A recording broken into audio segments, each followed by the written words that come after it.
وقت کرتا ہے پرورش برسوں، حادثہ ایک دم نہیں ہوتا، راستہ ہے کہ کٹتا جاتا ہے، فاصلہ ہے کہ کم نہیں ہوتا۔ اقبال اجمیری کی غزل کا یہ آخری بند کراچی کی بربادی اور بدنصیبی کی مکمل داستان بیان کر رہا ہے، کیونکہ ملیر ہالٹ پر ایک قیامت خیز منظر پر کل سے جو سوشل میڈیا پر حکمرانوں کو لان تان اور گالیوں سے نوازا جا رہا ہے، اس کے مستحق تو یہ پچھلے 70-75 سال سے وہ کہتے ہیں نا کہ ہم ہی ان کو بام پہ لائے، ہم ہی محروم رہے، پردہ ہمارے نام سے اٹھا اور آنکھ لڑائی غیروں نے۔ تو میرے پیاروں، میرے بھائیوں، میرے دوستوں، یہ حکمراں، یہ اشرافیہ ظالم اور سفاک ہیں، یہ تمہیں اس ایک واقعے سے تو نہیں پتا چلا، یہ تو جدی پشتی عوام کا خون نچوڑتے آ رہے ہیں۔ اور جب آپ اس سے بخوبی واقف ہیں تو پھر قاتلوں سے، سفاک درندوں سے شکایت کیوں؟ انہی رویوں، انہی ناانصافیوں کے لیے تو شاعر نے کہا تھا، تمہارا شہر تم ہی مدعی، تم ہی منصف، مجھے یقین ہے میرا ہی قصور نکلے گا۔ اور پھر بقول شاعر کہ جب قصور بھی ہمارا ہی ہو تو پھر شکوے شکایتیں نہیں کی جاتی، بلکہ اپنے ان غلط فیصلوں پر نظر ثانی کی جاتی ہے جو پچھلے 70-75 سال سے آستینوں میں سانپوں کو دودھ پلا کر کی جا رہی ہے۔ تمہارا دشمن کوئی ادارہ ہے اور نہ ہی ظالم حکمراں ہے، بلکہ تم خود اپنے دشمن ہو۔ تم ایک مافیا کے خلاف کھڑے ہو جاؤ گے، کسی حادثے پر کسی ایک ڈمپر کو نظر آتش کر دو گے، کسی ایک ڈرائیور کو زد و کوب کر لو گے، لیکن کب تک اور کس کس سے لڑو گے؟ کیونکہ افراد سے تو لڑا جا سکتا ہے مگر سسٹم سے نہیں۔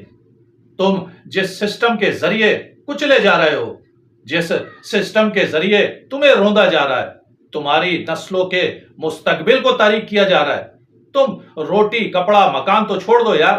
یہ تو تم سے تمہاری سانسیں تک چھین رہے ہیں، تمہارے گھر گھر میں قیامت بپا کر رکھی ہے۔ تمہیں اچھی تعلیم، اچھی صحت، اچھا روزگار اور اچھا مستقبل جو حکمراں نہیں دے سکتے، وہ حکمراں نہیں بلکہ ڈاکو کہلاتے ہیں۔ اور یہ تو اس سلطانہ ڈاکو سے بھی گئے گزرے ہیں کہ جو کم از کم غریبوں کی تو داد رسی کیا کرتا تھا۔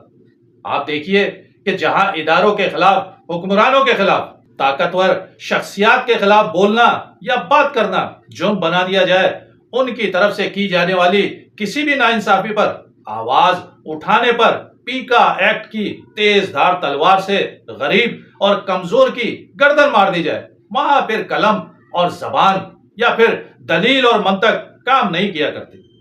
غریب کو سزا دینے کے لیے جس آئین اور قانون کا سہارا لیا جاتا ہے، اسے سولی پر چڑھا دیا جاتا ہے، اسی آئین کی پہلی 20 شکیں پاکستان کی 98% غریب عوام کے فنڈامنٹل رائٹس کی بات کرتی ہے،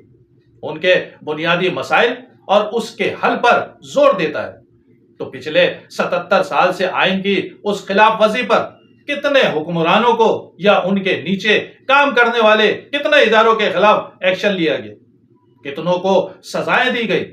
کیا یہ پیکا ایکٹ انہی لوگوں کو تحفظ نہیں دے رہا جو پہلے سے محفوظ ہیں، اور نہ صرف محفوظ ہیں بلکہ طاقتور اور با اختیار بھی ہیں؟ اصل میں قانون تو وہ بنایا جائے جو غریبوں کی جان و مال اور عزت کا تحفظ کرے۔ ان کے خلاف کوئی بھی حکمراں یا طاقتور شخص یا پھر ادارہ اگر ظلم و زیادتی کرے یا انہیں انصاف فراہم نہ کیا جائے تو ان طاقتوروں کے خلاف یہ قانون حرکت میں آتا دکھائی دے، جیسا کہ مہذب دنیا میں ہوتا ہے۔ لیکن خیر چھوڑیے، ہمارے لیے تو یہ خواب و خیال کی باتیں ہیں کہ جسے دیکھتے دیکھتے ہماری ابھی اور نہ جانے کتنی نسلیں دنیا سے رخصت ہو جائیں گی، کیونکہ نہ ہم نے تبدیل ہونا ہے اور نہ ہی ہمارے حکمرانوں نے بدلنا ہے۔ اور اس کی نشاندہی برسوں پہلے فیض احمد فیض بھی یہ کہہ کر چکے تھے کہ چلتے ہیں دبے پاؤں کوئی جاگ نہ جائے، چلتے ہیں دبے پاؤں کوئی جاگ نہ جائے، غلامی کے اسیروں کی یہی خاص ادا ہے، ہوتی نہیں جو قوم حق بات پہ یکجا،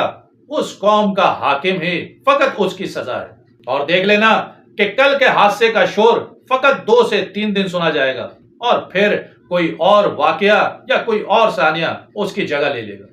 ان قاتل ڈمپروں کے مالکوں اور سرداروں کے ساتھ جب آپ کے منافق حکمراں اور آپ کے رہبر و رہنما ملے ہوئے ہوں تو جیت ہمیشہ قاتل کی ہی ہوگی۔ آخر میں بس اتنا ہی کہ قاتل کی یہ دلیل منصف نے مان لی، قاتل کی یہ دلیل منصف نے مان لی، مقتول خود گرا تھا خنجر کی نوک پر۔ پھر وہی بات، وہی قصہ پرانا نکلا، حاکم وقت سے منصف کا یارانہ نکلا۔ میری دعا ہے کہ اللہ تعالیٰ اس شہر پر اور اس شہر میں بسنے والے غریب اور کمزور انسانوں پر اپنا خصوصی رحم و کرم فرمائے اور انہیں اپنے ساتھ ہونے والے ظلم پر سوچنے اور اس پر کھڑے ہونے کی توفیق عطا فرمائے۔